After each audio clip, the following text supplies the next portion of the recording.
In this episode, I share an important lesson that took me years to fully understand. Clients don't care what certifications or treatments you use, they just want to know that you can fix their problem. Welcome back to the Soft Tissue Treatment Revolution podcast, where we teach massage therapists a new treatment system that eliminates the frustration of not getting consistent results and produces long lasting pain relief for their clients, all while working 50% less. If you're new to the show and you have no idea as to who I am, my name is Dr. Matt Maggio, and I got my degree in chiropractic well over 15 years ago, but I've never performed an adjustment in practice and focused my treatments solely on doing quality soft tissue based work and believe that the best and safest treatments in the world to fix injuries and help people get out of pain are soft tissue treatments delivered by world class massage therapists. Thanks for stopping by and checking out the show. All right, so first new podcast of the year 2026. Took some time off, probably the last 6 weeks, and just recharged, got my mind right, ready to take on this year and kick it, kick its ass, and take it to new levels. But I see this a lot. I see it all the time when I scroll social media. I try not to scroll too much. I just kind of go on there once in a while, just kind of see what other manual therapists are up to, other providers are up to, and man, seems like everyone's doing a little bit of everything, taking all sorts of courses, all sorts of trainings, level 12 Jedi Masters, all sorts of stuff. I was there too. I've admitted before and I'll admit it again. I am a recovering technique and certification junkie, just like many of you are that are listening, are watching the show. I talked about this back in the day when I first got out of school. I thought I had it all figured out. I thought I knew everything. I had taken all these advanced courses when I was in school. I was the best of the best in my clinic. I knew what I was going to do. And in my office, I had this huge wall. I call it my ego wall, from top to bottom, just lined up with all my certifications, all my trainings, everything that I would do. And I would sit there with my clients, and they would be at the desk in front of me, and I'd be sitting there, and my wall would be behind them. And I want to know how important I was and how amazing I was. Look at me. I have all these certificates. I have all these letters after my name. I must be important. Yeah, that's ego kicking in. Really, I was like a jack of all trades, master of none. I found myself, just doing a bunch of stuff, working way too hard. Sometimes I get results, other times I wouldn't. And then when it wouldn't work, I'd be like, that didn't work. I'm on to the next thing, new shiny, toy I'm going to do. We all suffer from this idea. I call it shiny object syndrome. We never really get good at what we do, and then we just want to try new things after a while. And you see this, and I see this all the time on social media. It's like, oh, I'm doing this is a game changer, game breaker, this is the best thing ever. And then a month later they're doing something different and they can't figure out why, and then they're on to the next technique, next course, next training, next ego wall edition of a certification, only to be stuck again. I found myself when I was doing this as well, I was getting to become what I call a technique robot. I wasn't really thinking critically. I was really just trying to figure out where I was going to apply the technique and how I was going to do it and hope for the best. I saw a lot of this. I had a lot of my early training, especially in soft tissue work, in active release technique.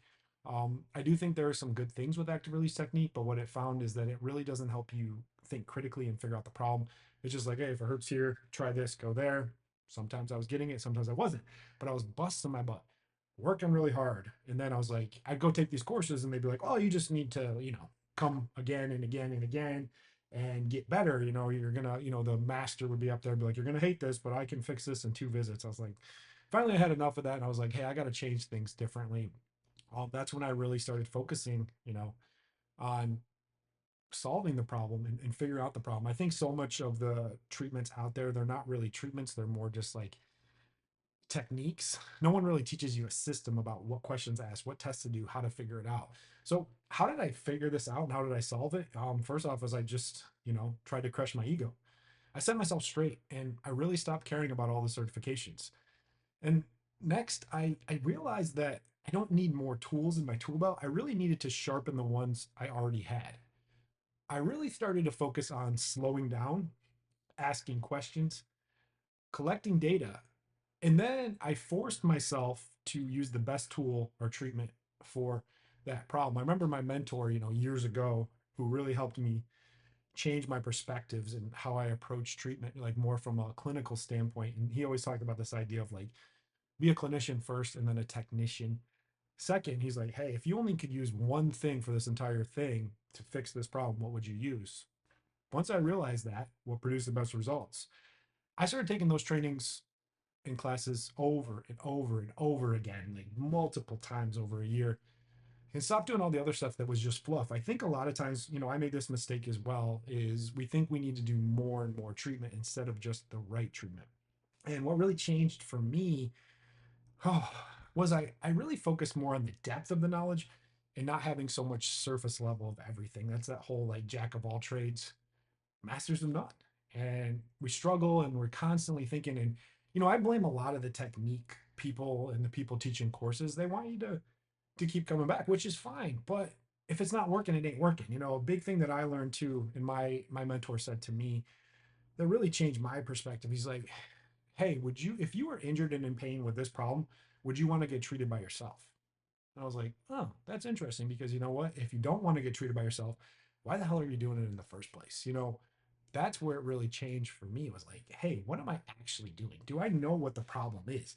Do I know where I'm going? Am I just like basically being like a technique monkey and just going in and being like, oh, I hope it works this time. Oh, it didn't work, on to the next course because I need, daddy needs a new fix, needs a new certification for his wall so my ego can be fed.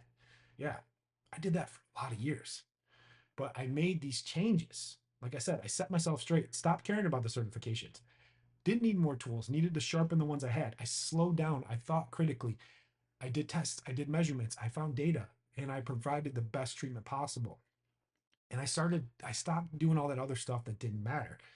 And it was amazing what happened. First is I started getting more consistent results with my clients. I found myself less frustrated, but most importantly, I was more confident, because when clients or potential clients can sense your conviction that like you can actually help fix their problem, they can see it and they feel it. Conviction is what sells more than anything. And that's all the client really cares about. They don't care about what you do, how you do it. They just care that you can do it.